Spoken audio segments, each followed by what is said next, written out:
start with my name. My name is Rob Scheer, R-O-B-S-C-H-E-R-E-R.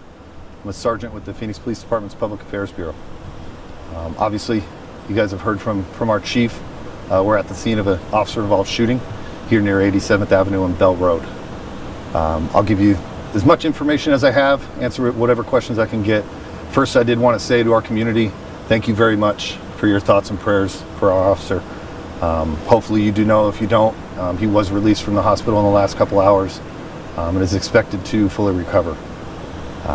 Specific details on this incident are as forth. Around 10 o'clock this morning, detectives from our Fugitive Apprehension and Investigations Detail, which we call FADE, were in the area conducting an apprehension of an adult male. He's a known violent offender, currently has an outstanding felony warrant, and had probable cause out for 2 additional violent offenses, where those were actually perpetrated on a couple of our officers.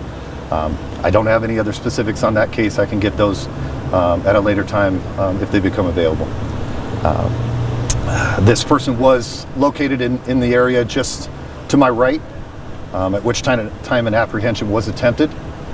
During this apprehension, this man did produce a handgun and engaged in gunfire with multiple officers.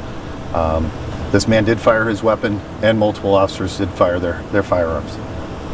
During this exchange of gunfire, one officer was struck. Again, this officer was transported to a local hospital. He is expected to fully recover and has since been released. The suspect in this incident was also transported to a local hospital. He was pronounced deceased there. This investigation, the criminal investigation, as these all go, there is a criminal investigation and an internal investigation. Phoenix Police Department will still be conducting that internal investigation relevant to today's incident. The criminal investigation will be conducted by Peoria Police Department. So I'll get you guys as much information as I can today. Once that's done, I'll defer you over to the Peoria Police Department. As in all these, it's going to take some time. We appreciate the patience from the Peoria community members, especially in this area. I know we're shutting down this location, but these investigations are going to take some time. We're going to fine-tooth comb this, make sure we gather all the evidence, and really decipher what led up to this shooting, and really narrow down exactly what occurred. At this point, I don't have any names for you. I'm hoping to be able to get that for you at a later time. Again, I'll get that out through a media advisory. And then we will still do a critical incident briefing on this within 14 days. That'll have some of that other information that we can release at that time. I'll take any questions. Can you speak about the FATE unit, what they do, how it's determined these suspects are pursued by them versus some others? Yeah. There are apprehension detail. They go after the violent of the most violent. I know the chief spoke to his crime reduction plan that we released last year. They're, in essence, this is what they do. They go after individuals that have a violent criminal past, that have outstanding felony warrants, and with a focus on prohibited possessors. This hit all those matters. So yeah, they identify their own people that they go after. Sometimes they're given certain cases where probable cause is established from our Violent Crimes Bureau or other bureaus or other investigative details that kind of are violent in nature. They go after the worst of the worst, and they're very, very well trained. This is what they do on a day in and day out basis, is they go and catch the worst of the worst. You mentioned that this suspect was wanted for violent crimes involving police officers. Right. Can you elaborate? Was it serious crimes and maybe a homicide, or what the suspect was wanted for? Specifically, there is a felony warrant out for his arrest, and then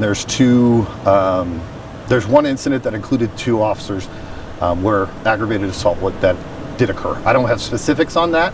But there was probable cause established for this individual for that, along with his felony warrant. And then this doesn't change when it comes to releasing a critical incident video in the matter of, I think you said 2 weeks? Yeah, within 14 days we will release our critical incident briefing. It'll have the details, it'll have some of that body-worn camera footage that we have, and additional details that we can release at that point. And just for clarification, was the officer hit by the suspect or possibly by other gunfire when officers were exchanging gunfire?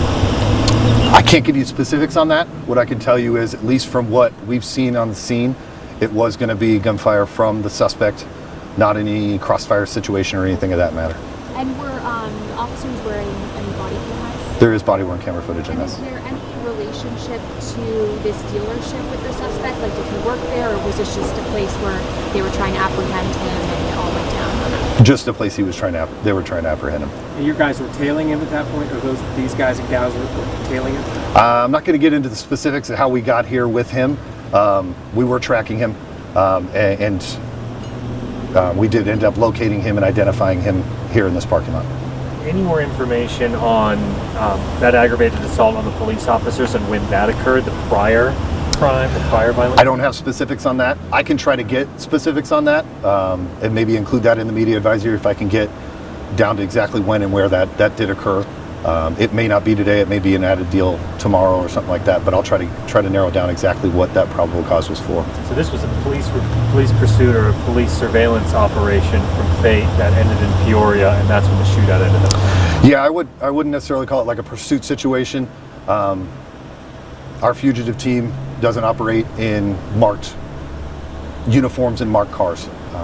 They're an apprehension team, and covertness is to their advantage in these scenarios because they're dealing with the worst of the worst. And like I said, this is what they do. They're the best at it. And when dealing with individuals like this, at times they're going to attempt to perpetrate violence upon us. And unfortunately, that's what happened today. Sergeant, anything about a second scene? And if not, you talk about the bullet hole way over there in this building? Yeah. So I wouldn't necessarily consider that a second scene. That's all going to be part of this scene. We did get information that there is a strike on the dealership to my left. That will obviously be part of the scene and will be, that's obviously as a result of what occurred behind me. Do we know whose bullet ended up in the glass? I don't yet, no. I mean, the investigation will end up being able to track exactly directionality of shots fired and things of that nature, but I won't have that right now. How many total officers fired their weapon today? So we had multiple at this point. We have 3 officers that fired their lethal weapon, and 1 that did fire a less lethal weapon. So in total, officially 3 shooters, but we did have less lethal option involved in that also in the apprehension. How many officers are still here right now investigating, would you say? So in these situations, like we said, we have 2 kind of investigations going on. The criminal element, which is Peoria Police, they obviously have their scene coverage here also. I'd estimate probably 40 or so total between the 2 agencies. And again, to the public, I'll wrap it up with this. To the public, thank you very much for your thoughts and prayers. Continue that. This is going to be a long, convoluted process. And obviously our officer still has recovery ahead of him. Thank you very much for all of that, and we appreciate our partnerships with Peoria Police Department and their response. Can you speak just about that officer, how long he's been with the department, that kind of thing? That'll come out officially in our critical incident briefing. I don't have specifics. I do know he's kind of in his late teens as far as in his career, but I don't have the specific number right now.